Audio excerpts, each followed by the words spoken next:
Chapitre 34. La recommandation en faveur des femmes.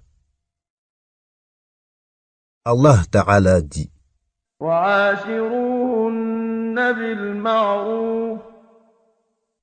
Et comportez-vous convenablement envers elles. Sourate 4, verset 19. Vous ne pourrez jamais être équitable entre vos femmes, même si vous en êtes soucieux. Ne vous penchez pas tout à fait vers l'une d'elles, au point de laisser l'autre comme en suspens. Sourate 4, verset 129. 273. Selon Abu Huraira, radiyallahu anhu, le messager d'Allah alayhi salatu wassalam a dit: Je vous recommande de prendre soin de vos femmes, car la femme a été créée d'une côte, et la partie la plus tordue de la côte est la partie supérieure. Si vous tentez donc de la redresser, vous la casserez, et si vous la laissez telle qu'elle, elle restera tordue. Je vous recommande donc de prendre soin des femmes. Al-Bukhari et Muslim.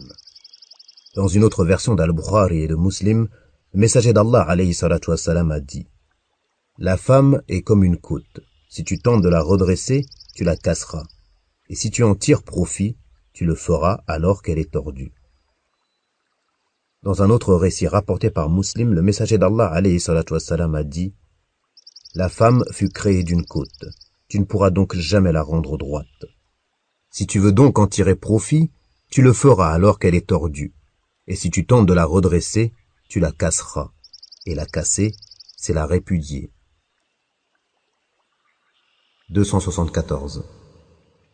Abdullah ibn Zam'a, radiyallahu anhu, rapporte qu'il entendit le messager d'Allah, alayhi salatu wassalam, faire un prêche dans lequel il cita la chamelle du prophète Saleh et l'homme qui l'avait tué.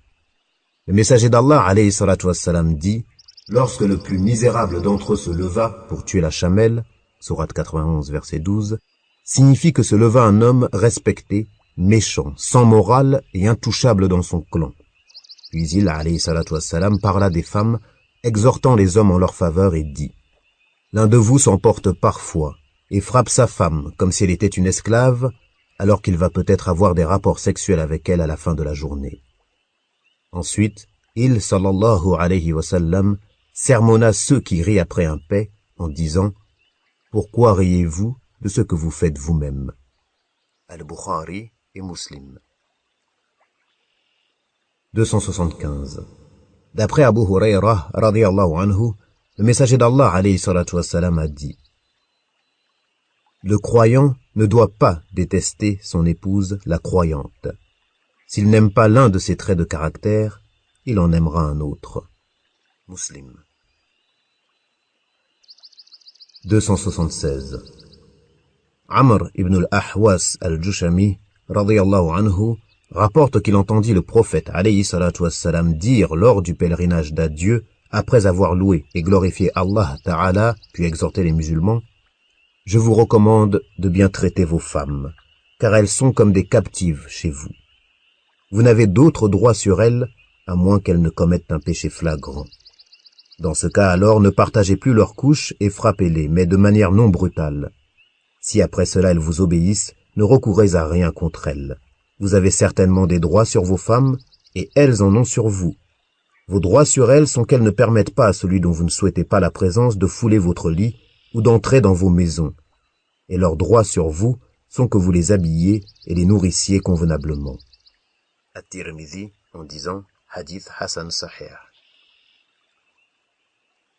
277. Muawiyah ibn Hayda, radiyallahu anhu, rapporte qu'il demanda au prophète, alayhi salatu wassalam: Ô messager d'Allah, quel est le droit de la femme sur son mari? Il répondit: Qu'il lui donne à manger quand il mange, qu'il lui procure des vêtements quand il s'en procure, qu'il ne la frappe pas au visage, qu'il ne demande pas à Allah de l'enlaidir, et qu'il ne la renvoie pas de chez lui s'il la met en quarantaine en punition de sa désobéissance. Hadith bon, rapporté par Abu Daoud. 278. Selon Abu Huraira, radiyallahu anhu, le messager d'Allah, alayhi salatu wassalam, a dit: Les croyants à la foi la plus parfaite sont ceux qui ont le meilleur caractère. Et les meilleurs d'entre vous sont les meilleurs avec leurs femmes. At-Tirmidhi a dit Hadith Hassan Sahih. 279.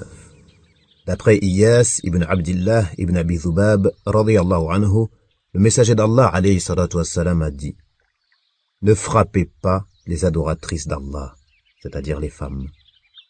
Omar, radiyallahu anhu, alla trouver le messager d'Allah alayhi salatu wassalam et lui dit: les femmes sont devenues insolentes avec leurs maris. Le prophète sallallahu alayhi wa sallam permit alors qu'on les frappe. De nombreuses femmes se rendirent par la suite auprès des épouses du messager d'Allah pour se plaindre de leurs maris. Le messager d'Allah sallallahu alayhi wa sallam dit alors: de nombreuses femmes sont venues se plaindre de leurs époux auprès de la famille de Muhammad. Ceux-ci, qui frappent leurs femmes, ne sont certainement pas les meilleurs d'entre vous. Abu Daoud. 280. Selon Abdullah ibn Amr ibn al-As, radiyallahu anhuma, le messager d'Allah alayhi salatu wassalam a dit: ce monde est une jouissance éphémère, et la plus grande de ces jouissances est la femme vertueuse. Muslim.